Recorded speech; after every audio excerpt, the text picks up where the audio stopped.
Good morning. Happy Friday. Welcome to the New Jersey Morning Show. It is Friday, December 2nd. I'm Cara Falco. And I'm Kristina Behr. On today's show, we'll tell you about the new DNA virus vaccine being tested at Rutgers University. We'll also get you the latest on the new Terminal A that's opening at Newark Airport. Yes, very exciting. But first, we'll take a look at the forecast with meteorologist Mike Favetta and see how the weekend is shaping up, Mike. Happy Friday. The weekend's looking great as we get ahead into the first weekend in December, starting off rather chilly and then turning wet, I think, by Saturday, but Sunday looks much drier. So with today's forecast, starting off nice and dry, temperatures a little bit milder than yesterday, but still chilly. No wind, however, this morning. 41 degrees, our starting temperature, climbing to a high of 47. That's pretty average for the beginning of December. Now, going into the next few days, you'll notice a little bit more of a milder trend, and that really comes in by tomorrow when some rain moves in early on in the morning and temperatures climb into the upper 50s. So while temperatures will be about 10 to 12 degrees warmer than what you see for today, for your Saturday, there will be some rain that moves in. 42 is your high today in Sussex, mostly sunny skies. 47 in Newark and 46 over towards Seabright, way down in Cape May, 48 degrees. We'll talk more about what to expect this weekend and how next week is shaping up with the 7-day forecast. That's coming up in a few minutes. All right, Mike, thanks so much. And let's check in on those roads with Don Smith. Thank you, Cara, and good morning, Kristina, and good morning, Mike, here on a Friday morning, a little after 9:02 on this gorgeous Friday morning. A little cold, so heated seats and heated wheel are in order. Let's go to the maps here this morning. And again, friends, this is kind of a trend I'm seeing now for probably going to be for the rest of the month, is that Fridays are fairly light as far as our volume is concerned. There's a lot of our friends who have a lot of personal time off that they need to take before they lose it, before the end of the calendar year. So a lot of our friends are taking Fridays off. And look, we're only 3 weeks from Christmas Eve, Saturday, 3 weeks tomorrow, really. So, things are going to progressively get lighter here on Fridays. And as you can see here, it's only Port Street in Newark. There's a crash there, and that's been out there for about an hour or so. As we go to the maps, again, really not seeing a whole lot of red or yellow, just some delays here along 208 as you travel south of the Glen Rock, Hawthorne, Fairlawn. I think it's just some general volume, so cleaning up from the morning rush hour, which really was kind of non-existent. But west on 80 looks to be a little bit heavy getting out towards Union Boulevard. And as I say that, let's just go to the cameras here out by Union Boulevard. Let's see if that camera is working. Let me just see if there's anything that cropped up here as Mike was doing weather. So west on the left, that's really heavy. There's definitely, I think, something taking out a lane. Now, whether it's some midday road work, this is out by Route 23 on the westbound side. I don't see anything there. So it looks like it's just before Union Boulevard right in here. The camera is located out here. So just be mindful of that coming out of Woodland Park. As we widen up again, westbound 46 is busy out to Route 3, westbound 3 into westbound 46, I should say. 17 a little crowded out through Rochelle Park. 280 is good, 24, 80, 46, northwest corner of the state, 15, 206. 23 is going to be all in great shape here this morning. Franklin, Hardiston, Oak Ridge, down through Butler and Newfoundland. So again, fairly quiet morning on 80, 287, 78. It's kind of light here when the Parkway is empty through Union County all the way up into Essex County. So as the Turnpike is good. 19, everything is in good shape there. Let's go to our Hudson River crossings now. Let's give you the freshest numbers here at 9:04. We'll dial this in and let's see what we've got. About 25 for the upper, about 15 for the lower, and about 15 apiece at the Lincoln and Holland. New Jersey Transit, really the only sore spot all morning long has been this Raritan Valley line with some issues with there was an earlier broken down train just in the Raritan area, and that looks like it's gone, but still give yourself about 15 to 20. And path here, we still have some delays in Hoboken to 33rd, so keep that in mind. That's what's happening here in the traffic center at 9:04. In less than 15 minutes, we'll give you a check of Central Jersey coming up next. Cara and Kristina, send it back into you. Thanks so much, Don. So as New Jersey continues to pursue a goal of getting half of its energy from renewable sources by the year 2050, some projects are creating a little bit of tension. As is normal. A proposed offshore wind farm and transmission cable off the coast of Ocean City has come under fire from residents who are concerned about the impact it could have on the coastline. Regina Agia of the Garden State Initiative believes the state needs to think proposals like the wind farm all the way through. they've set a goal, and without regard to, I think, the implications for both the quality of life in our state as well as the cost of living in our state. So I think that I would go back and revisit that. What is it that we think is a reasonable cost of transition and compromise for the transition to the renewables, then set the goal and pursue it. Yeah, the future of the proposed wind farm is still uncertain, but this was a push by Governor Murphy, at the beginning of his tenure and his campaign, is that he wanted these wind farms in place. So we'll see what happens. And I can understand the residents' concern, in the same way we didn't want, oil pipelines being built through the state. You got to. There's a lot to be done. There's a lot to be done. Yeah. And I still think and Mike would, I think, back me up on this. We kind of, I think, are tackling climate the wrong way. You could tackle climate change through the farming system in this country on the whole. Yeah. And it starts not just in New Jersey, but it's what you eat, what you choose to buy at the store. That's actually where you can create the greatest impact. So we'll see. I mean, we'll see what happens with these wind farms. But again, they've dumped a lot of money into it. So we need to get to something's gotta happen. Yeah. Batteries? I don't know. Can we just put batteries on them and transmit it? No. So we'll see. We'll keep you posted. But Rutgers University Medical School researchers, this is amazing. This is very cool. Are developing a new DNA virus vaccine that would significantly reduce the risk of DNA viruses like cytomegalovirus. So the vaccine works by altering the virus's DNA to make it much less lethal and prevent it from spreading. The experimental vaccine will now go to the next step of human trials. Vaccines have already been developed for other DNA viruses like chickenpox. It's incredible. I mean, you think of this and you're like, oh, COVID, but COVID is a different strain. It's a different type of virus. Yes. And you have to, it's very interesting, and you have to have a fair understanding of biology in general. But this is going to be, but it's groundbreaking in that it could potentially lead to other sort of vaccines for things like COVID. And once we understand more about the genetics behind some of these viruses, it's so fascinating. And the fact that it's happening on New Jersey soil at Rutgers, and it's just amazing, all of the work that they do there. But and it's so funny because people, I think these days, I think we think Rutgers, we think football, and it's like it is a world-class research university. Academics, and especially in medicine and things like that, science and medicine. Cancer too. Their cancer research is like above and beyond some of the other states here. So it's great. Yeah. So I'm excited to see what they do with that. And I'm a sciencey nerd, so I'm like, this is interesting. How does this work? Yes, exactly. Cool.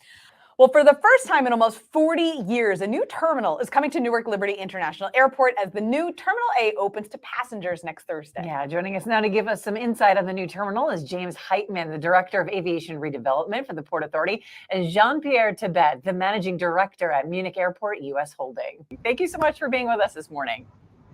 Thank you for having us. No, thank you, and good morning to everybody. So why was this the right time to build a new terminal for Newark Airport? The terminal is over 50 years old, actually, and it was the cornerstone for the terminal for the airport at the time. And now the new Terminal A is setting the cornerstone for the new terminal for the new airport system at Newark Airport. This is a long time coming, obviously. I mean, everybody's been sort of waiting for this and hoping for it too. What went into the planning for the new Terminal A? It's a long-term effort. I started working on the planning back in 2006, and then we brought on consultants specifically to look at the terminal design in 2012, and it's been evolving ever since. So it's been a long time in the planning, a lot of stakeholders and input. Jean-Pierre, sorry. Go ahead. I was going to say, and we joined in 2019, and we've been working together with the Port Authority in developing this magnificent terminal. And Jean-Pierre, that's what I wanted to ask you about. So what went into making this project come together? I mean, a lot has come together, both from an architectural point of view, from a technological point of view, from enhancing the passenger experience. I mean, the discerning passenger expects a service that is basically unsurpassed, and this is something we wanted to develop and we are implementing in the terminal. And this is is creating what we call a spirit of New Jersey. So we have a holistic approach throughout the journey from curb to gate, embedded with, how should I say, digital elements, art, food and beverage. That is a combination of local, national, regional. It's been a tremendous effort, and the passenger will most certainly like it. And I think this is our expectations. Yeah, I mean, flying nowadays is no easy feat, that's for sure. I mean, with the airlines and some of the issues that have been going on, but just with security and going, sometimes people are like, oh man, I have to fly. But this is becoming more of an experience, it sounds like. Absolutely. And we've custom tailored the facility, accommodate all different types of travelers, the business traveler, large families, the elderly, people requiring assistance, and we have the size and scale in the terminal to tailor your travel experience and enhance it with a lot of these great features that Jean-Pierre described. Yeah. And Jean-Pierre, can you actually speak a little more to what the traveler's experience might be? And I even just, for example, my aunts and uncles and my parents were traveling, and just yesterday, they got delayed for 2 hours at the airport. So I mean, you spend a fair amount of your vacation in a terminal sometimes. I mean, beyond your own control. So what can people find there now? I mean, our main issue or our main task obviously is to bring the passenger through the terminal as quickly as possible. So we have 30 TSA checkpoints that will expedite the travel. So we have the passenger then enter the terminal through what we call a center core, where we have a mix of, as we said, the digital elements and art, big, well-lit areas, comfortable hold rooms. We have 1 million square feet of building right there and then. So people can walk around, can enjoy the shopping within the center core. We have a mix of retail, being local, national, food and beverage offering that will meet the requirements of all passengers, all different passengers, be it a quick serve, a sit down, sort of a casual dining, bar, from anything from the traditional, let's say, bar and grill to sushi, salads. So there is a lot more variety. There's a lot more space. We have approximately 80,000 square feet of concession space. Wow. And this will show, and we're trying to reflect, as we said, everywhere the spirit of New Jersey, bringing in New Jersey brands, and educate those who are not from New Jersey on what New Jersey is about. So I think it's tremendously extensive and experiential, and it shows. As you can see on this one picture in the Hammerhead, they were trying to sort of blend the hold room together with the food and beverage and the retail, just to give you an experience which is unsurpassed. Yeah, I mean, just looking at some of the photos too, I mean, you typically used to think of Newark Airport as the dull gray. Okay, let's just rush through, get to our, our gate and sit there for a couple hours, right? But now it seems like it's an actual place you can actually spend time and enjoy yourself too. Yeah. Is there plans to redo other terminals? I know Terminal C barely got a new upgrade recently as well. Terminal B as well. Do you plan on sort of moving through the entire airport and, expanding? Yes, we recently started what we call a Newark visioning process, where we're looking at the future of the airport and particularly at Terminal B, which is our international terminal at the Port Authority. So we're engaged in that study. We brought in world-class planners and architects to assist in that, and we're looking forward to moving on to that next big project. It sounds really exciting. It looks really cool. I'm actually kind of excited to fly again. I'm kind of excited, absolutely, to go see it. And again, like you said, because you wind up spending a fair amount of time there. Delays and everything, So it's great. Gentlemen, where can folks go to find out more about the new Terminal A and what they can expect when they fly the next time out of Newark? So if you're interested in the logistics, you can go to panyj.gov. And if you're interested in the terminal and some of the features that we've been highlighting, you can go to ewrredevelopment.com. So exciting. Thank you guys both for coming on this morning. We really appreciate your time. Thank you. Have a great weekend. You too. Thank you. Well, coming up, we'll tell you about the new ordinance that one town hopes will address the rise in car thefts. Plus, the latest on the gas stations that had to pay over $200,000 in missing wages to employees. Crazy. But don't forget, you can always find us over on social media. Search for @NJ Morning Show on Facebook, Instagram, or Twitter, and click follow. Right now, families all across New Jersey are struggling with hunger, and their financial futures remain uncertain.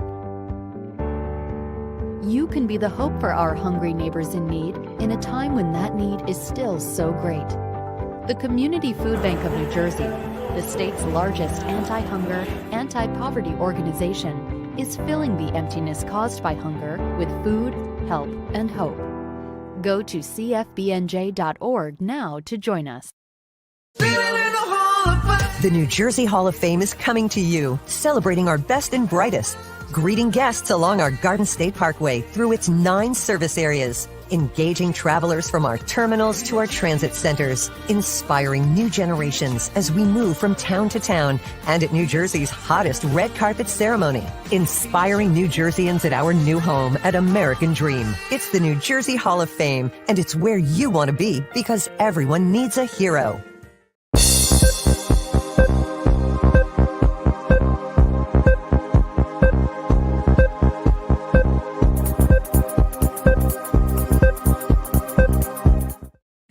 Welcome back to the New Jersey Morning Show. Let's check in with meteorologist Mike Favetta for another look at that weekend forecast. And we've got some rain, we've got some sun. It's cold all the time. Yep, it's going to be a little bit of a chilly start, I think, to the weekend. Then turns a little dry by the end, and then we have some rain again for next week. So like you said, it's that mixed bag of weather. At least today is nice and sunny, finishing off the second day of December on a nice dry note. But there is some rain that moves in for tomorrow. And with that wet weather, it turns milder briefly. We're in the upper 50s. Before some cooler air settles in for Sunday. But that also means it's going to be nice and dry and sunny. Great weather ahead outdoors, and enjoy all you can, especially with the decorating that needs to be done outside. If you've maybe left that until the first full weekend after Thanksgiving, you can enjoy, I think, a pleasant go of things with calm weather around. So here's your 3-day outlook. With the rain that comes in early tomorrow, lasts through most of the day. We turn dry for Sunday. 44 in the shade seems chilly, but standing in the sun won't be all that bad. So pretty decent weather to finish the weekend. And then Monday warms up nicely as well into the upper 40s. We'll take a check of your 7-day forecast, let you know how next week's weather looks. That's coming up with another check of your weather in just a few minutes. All right, Mike, thanks so much. Let's head back over to Don Smith with an update on the traffic now. Yeah, good morning, Kristina. Good morning, Cara. Good morning, Mike. Let's get you over to the maps here this morning. So this just happened here just a couple of moments ago when we're talking to our friends there from Newark Liberty about Terminal A. 195 going westbound now. We've got a crash here out by, or actually a vehicle fire, I should say, closing up the right lane by exit 2. I do have that on camera, so let's show you that. So you can see the fire truck here closing up that right lane. We'll show you the delay again. This is on the approach just towards 295 and eventually getting on to 29 north up to the Capitol. So just be careful if you're coming off of Route 130 this morning. As far as looking for this collision, the vehicle fire, I don't want to keep calling it a crash. It's vehicle fire going west here, getting out towards the end of 195, beginning of 29. So just before exit 2 here in Hamilton. Watch for that vehicle fire being cleared. I want to widen up the map, and as I promised you, a look at Central Jersey, 33, 18, Parkway 36, Route 9. 18 is still fairly crowded here out by Edgeboro Road. Route 1, some traffic light delays getting through North Brunswick, South Brunswick, on up into the Edison area. It's really this road work here this morning going south on the Turnpike in the outer lanes between interchanges 11 down through 10. It's really south of 10. It's really messing up southbound Route 440 into northbound 287. So we do have a camera here I can show you. This is going to be on 440. Let's see if it works. It's going to be here at Woodbridge Avenue. Let's see if this camera is still working with us here. So this is southbound coming towards us as you get out towards 287 and the Turnpike. It's really the exit for the Turnpike is where I'm seeing the majority of that delay because of the road work that's set up here on the truck side of things. So you're getting all those trucks coming out at the Raritan Center, having to make choices there to get onto the turnpike. 287 through Boundbrook, Somerville, 202, 206, 22, 78 in Clinton. That is clear. 202 all the way down through the Princeton area. And 295, 31, again, it's 195 going west, is in pretty bad shape out by exit 2. Route 9 in Lakewood is a little bit busy. Parkway, Toms River, Point Pleasant, 35, Lavalette, Seaside Heights, and 295 through Mount Holly is good. Let's go to transit again. We still have, I'd say, give yourself 15 to 20 here on the Raritan Valley for the next hour or so. They're trying to shake out some delays from an earlier broken down train this morning. And path, we still have Hoboken to 33rd. That is still being delayed. Let's give you the freshest numbers at our Hudson River crossings now. Send it back to the ladies in Fairfield. Hopefully it will come up here. Looking at probably about 20 minutes or so here this morning. So we'll go with that. About 20 minutes at the George, about 10 to 15 at the Holland and the Lincoln. That's what's happening here in the traffic center. We'll sort out the issues there from the Port Authority. Cara, Kristina, we'll send it back to you. All right. Thanks so much, Don. So car thefts in New Jersey have gone up more than 20%, and now one town's trying to do something about it. So Homedale town officials have proposed an ordinance that would ban people from getting within 20 feet of a parked car in a driveway or a paved surface. Sounds interesting. Violating this rule and attempting to gain access to a car would result in a $1,000 first offense fine with $2,000 for each additional offense. This ordinance will be voted on December 13th. So this is basically if you are near a car who's parked in a driveway on a street, even if you are standing near a car, you could potentially get fined in Homedale. I feel like this is hard to police. Exactly. And as someone, as not a resident of Homedale, but a place where I live in a very walkable town, and there's street parking. Yes. So how are you to determine what happens if you stop and what you're if you're on your talking phone? to your neighbor? Yeah. I mean, I literally the other day went out, walked the dog. My neighbor was there. We stood on the sidewalk next to somebody's car for 20 minutes and had a conversation. Or you're just going out for a walk and you stop. Maybe you get a text or you see something, you know, and you're stopping and somebody says, why are you standing there? I'm going to fine you. Like, how do you? It's hard. And then also that? As somebody who has on more than one occasion locked her keys in her trunk, that's terrible. It's my car. I need to be standing here. Right. So it's a serious problem. It is a serious problem, but I think unfortunately we need to look more at just reminding people take your key fobs with you, lock your car, and don't leave your tech, especially or anything of value, visible in the car. You know, my secret is leaving my car a hot mess so nobody will want to get in. Yeah. No. Yeah. My secret is mine has a manual transmission. Good luck. That's even better. That's a better secret. That's really where I'm going with that. Just don't stand near anybody's car. I was going to say, Homedale. yeah, that's a hard. That's crazy. It's going to be hard to police. I'm interested to see how they vote if it'll work. Yeah. So, sticking with the automobile theme, however, the owner of 3 gas stations in Atlantic County have to pay $226,000 in back pay to 6 workers who were denied their full wages. A lot of money. The U.S. Department of Labor says the workers were denied the federal minimum wage and overtime rates. They're also directed to hide the pay practices by signing false statements. The gas stations are owned by Point Pleasant Associates and are the Spirit and Sun Petro gas station, I can speak, in Absecon, and the Delta gas station in Egg Harbor Township. Whoever they're owned by, they're owing a lot of money. Yes, that's for sure. Absolutely. And this is an issue that's, happens a lot of the time. Yeah, and it's unfortunate. Well, because people don't report it and they're afraid and they don't know what the laws are and what they're entitled to. And what they are entitled to. And so but absolutely. That's, you know what? A rising tide raises all ships. When people who are working at the gas station are doing well, guess what? They can afford to buy their groceries. They can afford to pay their taxes. Yeah. It really is a benefit to everybody to just pay people what they're worth. What they're worth. Yeah, for sure. Well, with the holiday season in full swing, many are facing a dilemma of deciding on a holiday gift. Here to help us out is Adam Pearl of Art Pride, New Jersey, who have recently released their holiday gift guide. Adam, thank you so much for joining us this morning. Thank you for having me back. Always a pleasure to be on the NJ Morning Show. So this seems like a daunting task, but what is the process of coming up with this list? It seems like, you have that one person every year that it's like, what do I get this person? Mm-hmm. Absolutely.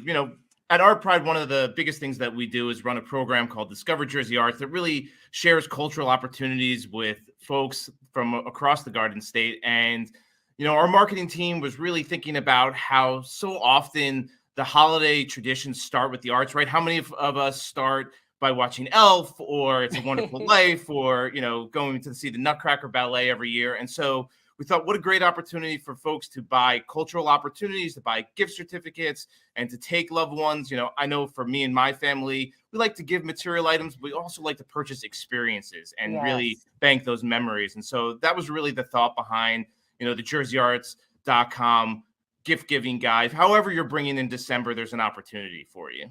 I love it. I love that. And you're 100% right, because I think, and especially more and more recently, that experience is such a better gift than something I have to dust. A scarf. Yeah, absolutely. So for you, Adam, what were some of your favorites from the list? Well, there's a lot, and I would encourage everyone who's watching to go check it out. But I know, so a couple to think of. Next week on December 7th, the Sons of Serendipity are doing Christmas Beyond the Lights. So this is kind of a classical quartet that crossover. That's at South Orange Performing Arts Center on December 7th. That's them there. You have the hip hop Nutcracker coming up on December 17th. So that's at NJ Pack in Newark. And that is the traditional Nutcracker presented by all-star dancers, as you can see, doing, in the hip hop style.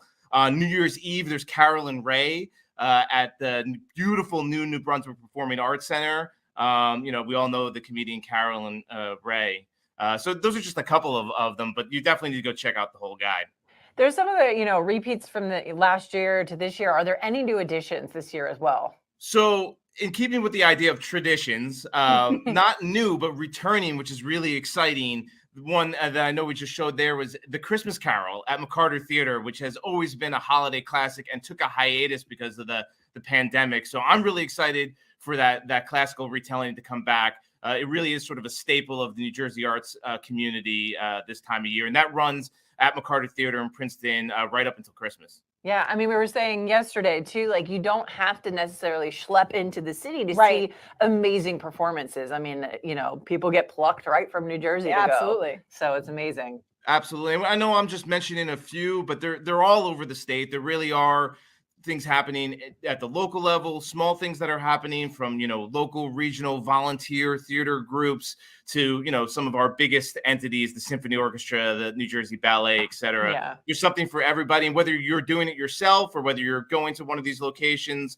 going to their website and buying a gift certificate for a loved one, plenty of opportunities. It's such a great idea, a great list. Where can people find the list and find out more?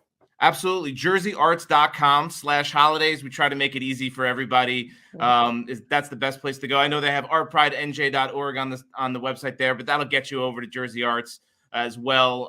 jerseyarts.com/holidays is the place. So much fun. There's so much going on. We appreciate you kind of breaking it down for us. Yes. Adam Pearl, thanks so much for being with us this morning.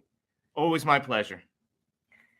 So much fun. It's such a good idea to do. Yes. I have another girlfriend who's doing her theme for gifts this year is tickets. She's like, everyone's getting tickets to something. You know why too? Because everybody's getting back to, I hate saying that, back to normal, but things are finally opening up again. People are the ability to go out and go see a show and go see a concert. Yeah. Yes, it's so. That's a great idea. It was so missed. Yes, for sure. For sure.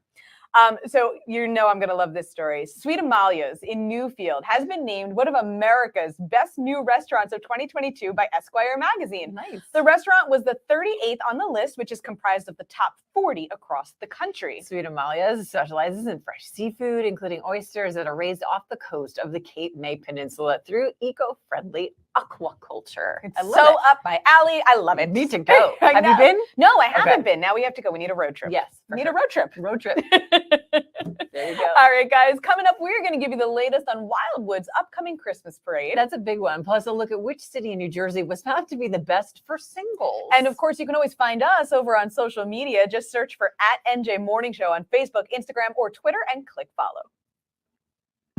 2020 felt like a dark tunnel. And while 2020 is over, the impact is not. The pandemic affected both our physical and mental health. We started the Cody Fund for Mental Health to change lives. So we want you to know about NJ211.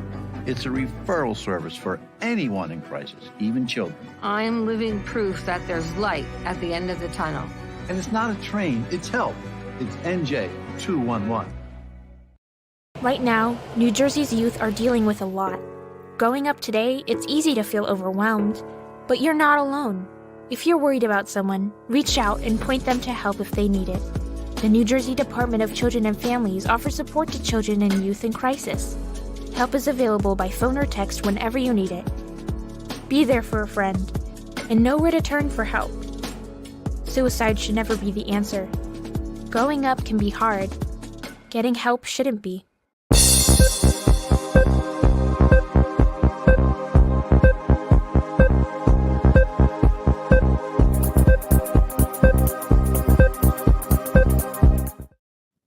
Welcome back to the New Jersey Morning Show. We've got another check of the weather with meteorologist Mike Favetta. And Mike, were you able to look up the answer to Don's question from yesterday? Oh, it was, and it was surprising. Really? When I found the answer. So we know that there are landfalling hurricanes outside of hurricane season. Okay. Hurricane season goes from May 1st to November 30th in the Atlantic, and yet there have been more than 50 hurricanes. Whoa. Yeah, that have formed in the month of December. Yikes. Wow. Wild, I know, really impressive. So really, we have no great idea.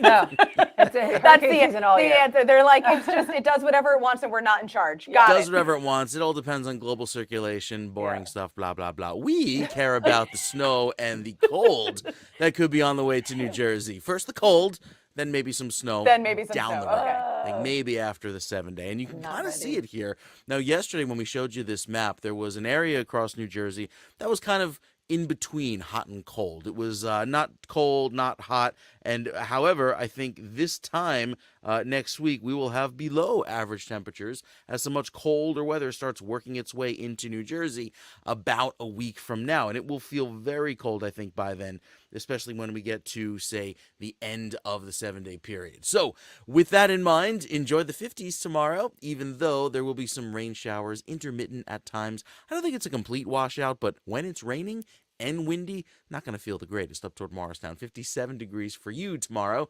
as the high, 58 in Newark, 58 in Belmar, and 59 toward Camden and Atlantic City. Sunday, the right column, that is the better day this weekend. With temperatures only in the 40s, it'll feel more pleasant because it'll stay sunny and there's not a whole lot of wind around. So very comfortable weather to enjoy going into this weekend, at least the second half. Monday keeps our highs in the upper 40s, 50 on Tuesday, and then by Wednesday and Thursday we could see those highs back into the upper 40s and maybe low 40s by the end of next week. So you see there's a little bit of a downturn with some chilly weather on the way that comes in about a week from now. So I think that's really what you're getting ready for with the overnight temperatures that are down below freezing. And that is typical of December weather. So maybe that'll keep the hurricanes far away from us here in New Jersey, and maybe it'll bring on some snow. We'll just have to see because it does get certainly cold enough for that about a week from now. So all eyes will be on the forecast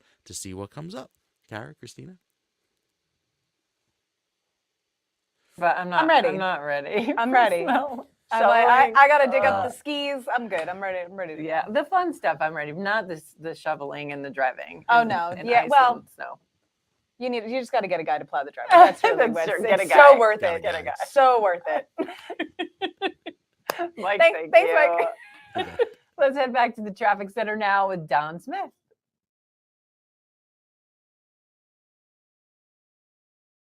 All right, Don, thanks so much.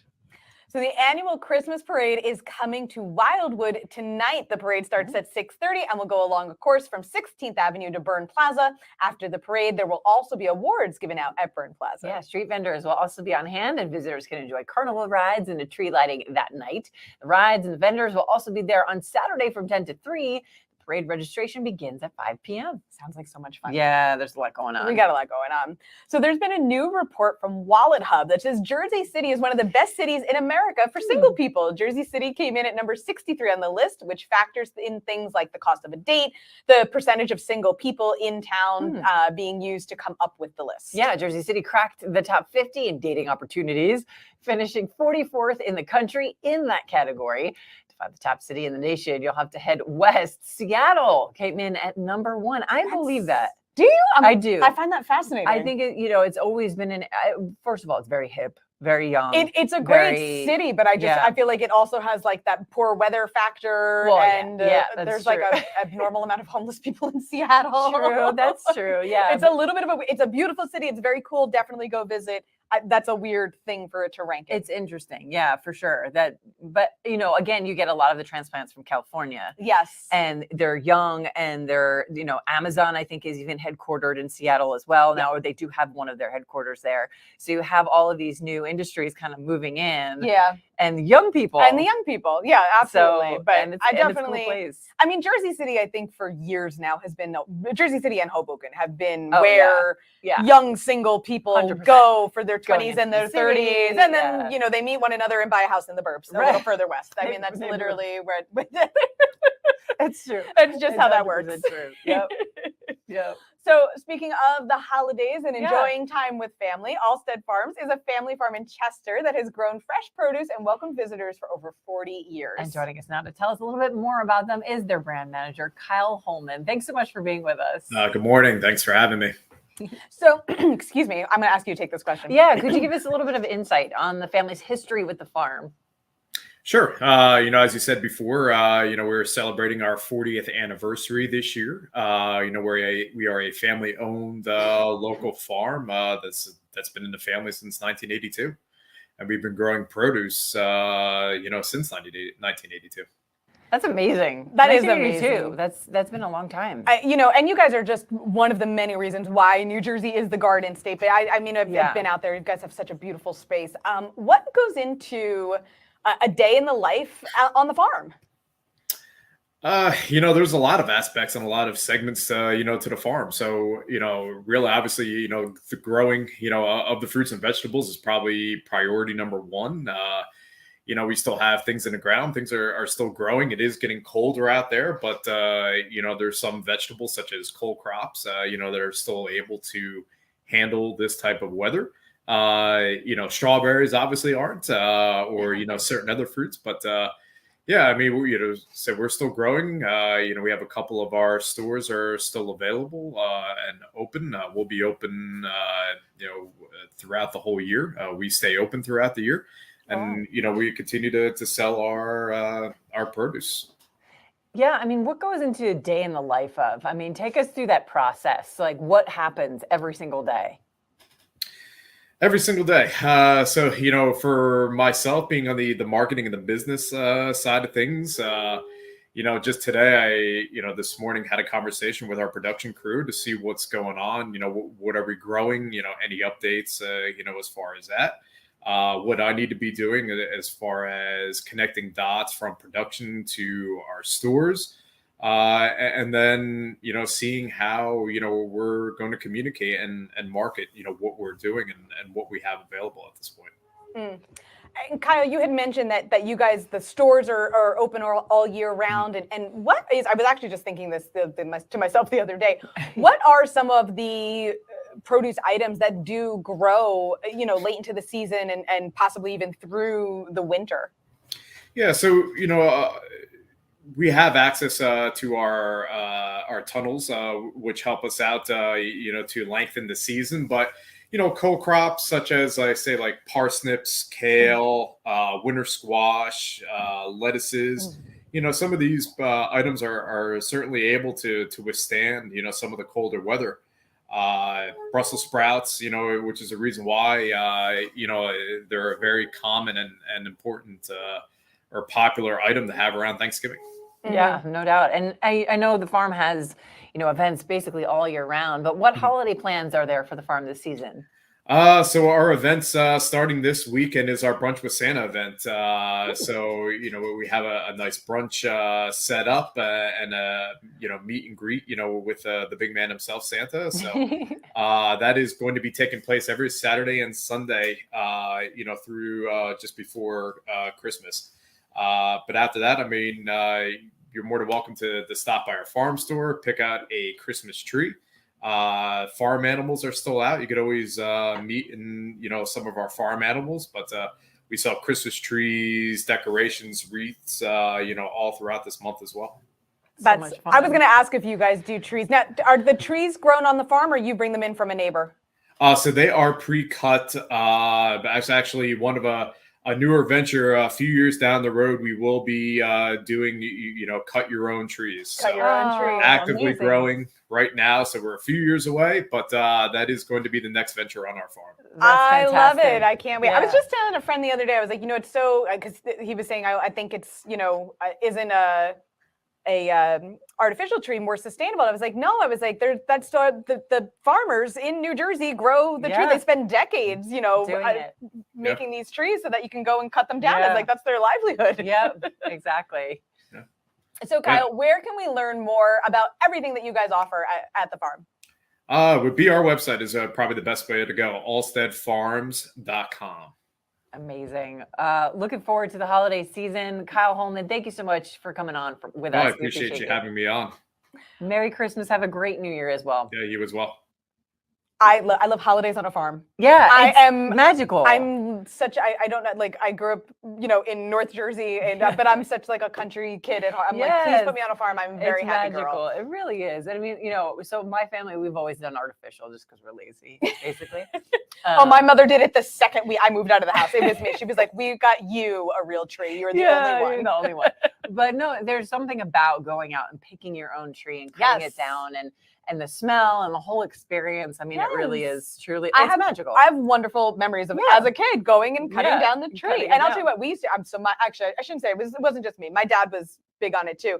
And my dad used to get, when we were little, he used to get a tree with the roots still on it and plant them around the house. So my parents' house still has old Christmas trees growing around the house because he used to plant them. I love it. Yeah. But it's true. People always say, oh, it's more eco-friendly to buy an artificial. It's not, because think of all of the expense to create that tree from plastic and then ship it overseas because a lot of the trees are made in China or another country. And so then your greenhouse gases and all of that stuff. All that stuff kind of comes into play. Yeah, no. So and I always recycle the real tree. Then it goes into building the dunes back down at the Jersey Shore or something like that. Exactly. Absolutely. All right, good stuff. Up next, we are going to tell you about not one, but two pizzerias that made a list of the top 100 in the world here in New Jersey. No surprise. And we'll also sit down with the founder of nonprofit news organization Civic Story. You can always sit down with us right over on social media. Head on over to @NJ Morning Show on Facebook, Instagram, or Twitter and click follow. Right now, families all across New Jersey are struggling with hunger, and their financial futures remain uncertain. You can be the hope for our hungry neighbors in need in a time when that need is still so great. The Community Food Bank of New Jersey, the state's largest anti-hunger, anti-poverty organization, is filling the emptiness caused by hunger with food, help, and hope. Go to cfbnj.org now to join us. The New Jersey Hall of Fame is coming to you, celebrating our best and brightest, greeting guests along our Garden State Parkway through its 9 service areas, engaging travelers from our terminals to our transit centers, inspiring new generations as we move from town to town, and at New Jersey's hottest red carpet ceremony, inspiring New Jerseyans at our new home at American Dream. It's the New Jersey Hall of Fame, and it's where you want to be because everyone needs a hero.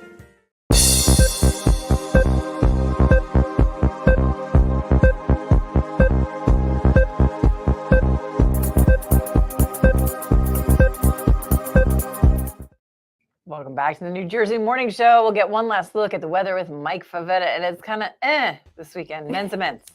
Starting this weekend. So yes, definitely the men's events. Going into Sunday, we've got sunshine. That will feel great, especially if you're planning to do any outdoor decorating with the sun at your back. It'll feel fantastic. And not a whole lot of wind Sunday either, so that's some good news. Monday is also very pleasant, 48 degrees, pleasant by early December standards, with calm breezes and sunshine, high of 48 degrees. But overnight on Tuesday, it actually stays quite mild, and we're in the 40s with some rain that returns later Tuesday afternoon. Wednesday and Thursday sees another drop in temperature, so we go from the 50s back down to the 40s, and I think it stays cool going into the end of next week. So while the 7-day has its ups and downs, and yes, there's some seesaw here, I think it'll ultimately trend on the colder side about a week from now. So obviously after that, I think we'll have to see if there's any snow in the forecast, and that gets obviously the kids excited. So, and the kids at heart excited too. We'll take another look at that, of course. Stay with us, and more weather updates always on NJ.com. Love it, Mike. Thank you so much. Have a great weekend. You too. All right, we got one last look at that traffic with Don Smith. Thank you, Karen. Good morning, Kristina. Good morning, Mike. Let's get you over to the maps here. We're starting to see some midday road work setting up now throughout the state. And our first stop is going to be along southbound 42, just as it comes into the AC Expressway here in Turnersville. Washington Township, watch for some repairs there, kind of tying up the ride just a bit. The rest of Southwest Jersey is good on 55, the Turnpike 295, 47, Route 9, Parkway, Cape May, Wildwood, Avalon. Sea Isle City is going to be looking good, but the northbound Parkway looks like they're setting up the road work here across the Somers Point Bridge this morning. This is as you come up towards about, let me just get the exit number right for you. I think it's exit 29. There we go. Just going north on the Parkway. They were out there yesterday as well with some repairs. So again, keep that in the back of your mind. Atlantic County is good. Ocean County, Southern Ocean County, Long Beach Island, Parkway Route 9 is clear. Take a look at Route 9 and Lakewood is a bit busy. 195, Parkway 7033 is good, but westbound 195, we still have some delays getting out to exit 2, and that was from an earlier vehicle fire here this morning. Let's go over to 195. Let's just confirm that that is out of the way. I believe it is. Yes, it is. That's westbound coming towards us. So that is now gone for your travels this morning. The only other issue that I'm seeing is the Turnpike going northbound. That's the truck lanes again. Truck lanes going north. That's going north of 10. There is a crash being reported there. So let's bring that up into the conversation. We'll take a look at this. It's right in here. So pretty tough ride, really, both ways on the truck side of things between 10 and 11. South is construction that's setting up this morning, and then north has got this crash just as you approach into 10, really out of 9. So a little bit of a difficult ride there in the Edison area. And this looks like it's going to be road work now that is setting up here along 287. I want to take it out by Route 1. Maybe we can get a glimpse of some of that if it's out there. Do not see it. So it would be to the left, but it is kind of messing up traffic here along southbound 440 where it turns into northbound 287. We'll continue widening up here. 78 is good. Parkway is fine, but 280 getting into the Stickle Drawbridge. Looks like we've got some road work there. We can briefly head over to the cameras just to take a look to see if that is active, the camera. This is opposite of that side, so we're not really seeing any problems there because you're already into the construction. But there it is. There's eastbound. That's heavy getting into Newark with that repair. So give yourself some additional travel time. If you need to head out to Newark Penn Station for any reason. 280 is good. 23, a little busy through the Wayne area, but 80, 46. So it looks like we've got some midday road work here as well on eastbound 46. Just before Route 80 there in Mount Olive, and we continue over towards westbound Route 3 into westbound 46 to that normal construction. We're starting to see some backups there. 417, 208, 17 again, up through Mahwah and Ramsey, and 208 is clear. Let's go to transit still. Let's give you the freshest numbers here. Still, I'd say give yourself another 10 minutes or so, 15 minutes on the Raritan Valley line. We've had a lot of trouble here with a couple canceled trains. So again, now we've got some police activity near Dunellen for you to watch out for. Let's go to PATH now. Let's give you the freshest numbers here. Hoboken to 33rd. I'm hoping that is back 100 close to schedule. We'll check that out. Again, these sites having a little bit of difficulty. So we'll go to the Hudson River crossings now. Let's dial them in.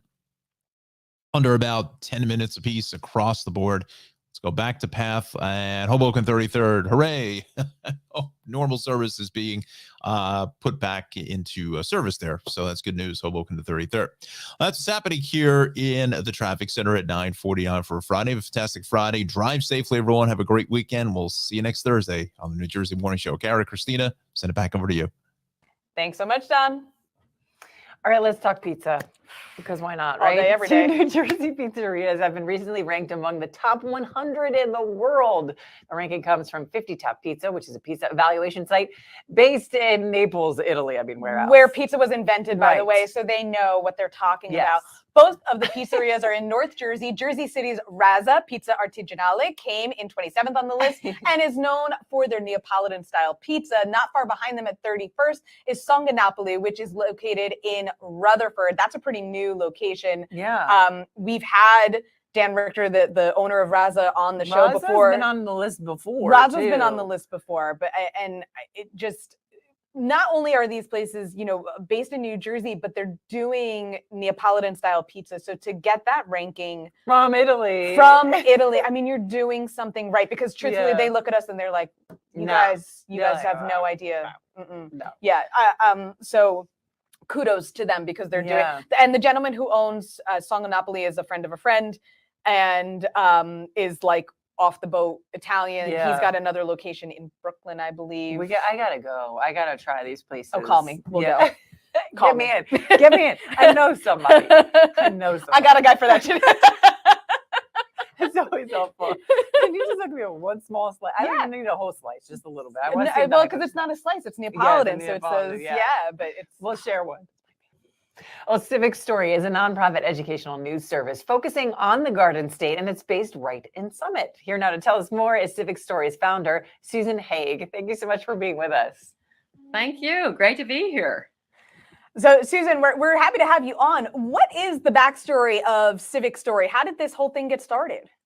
Well, it's a long story. I grew up in Summit, and I was in Canada for 15 years as an orchestra conductor. That makes sense. Oh, wow. And I realized there were all these great things going on in the city that I was conducting, and it was Windsor, Ontario, right across from Detroit. And because of all the politics and daily news organizations couldn't catch these stories of change and transformation and creativity. So we thought maybe we need a news an entity, a nonprofit entity that does these short videos, so they're ready to drop into evening newscasts. And so we tried that out starting in 2009 in New Jersey, and it's worked very well. So here we are. Wow. And what is the mission behind your work? Well, the mission behind Civic Story is to advance stories of sustainability and civics. And what we mean by that is there's lots of climate stories. It tends to be, wow, things are getting worse and worse. What are we going to do? Right. But sustainability stories are what is the great restorative work that's happening on the local level. It's happening on college campuses. It's happening in New Jersey's 400, 500 communities. And let's tell those stories in a way that's newsworthy and gets it way out there. So that's what we do. I love that. angle. Yeah, absolutely. So your flagship project is the NJ Sustainability News Network. What work have you been able to do with that project? Well, we thought, you know, there's a reason that a lot of newsrooms don't do sustainability stories. They're a little more nuanced. They happen over time. You know, people doing gardens, people doing water management, people basically restoring our environment. So we wanted to incentivize newsrooms. And so we developed a fellowship where journalists who are interested in sustainability can have training in doing these kinds of stories. And the newsrooms then publish them and then share them with us, so that on this site, srhub.org, you can see 182 sustainability stories from all over the state.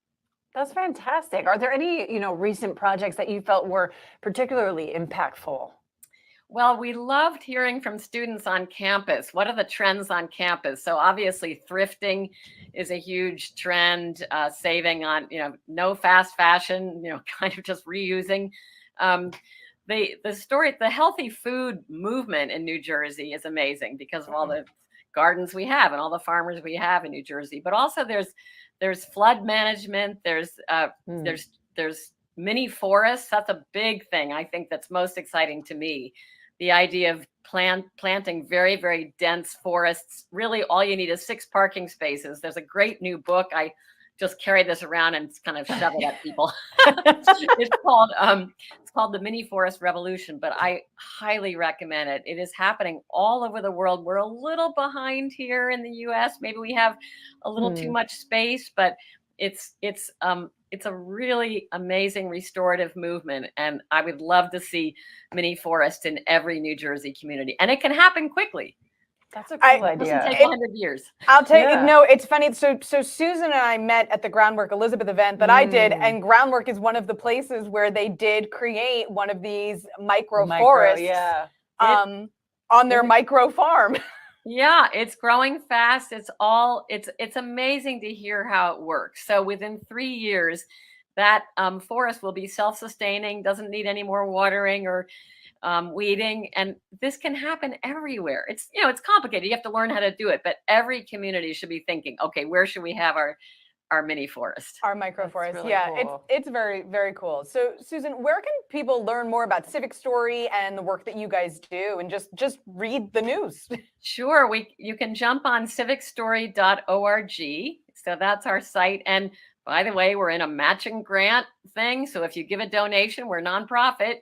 And your donation will be doubled. So I have to say that. so civicstory.org is our site. And then our project site is srhub.org.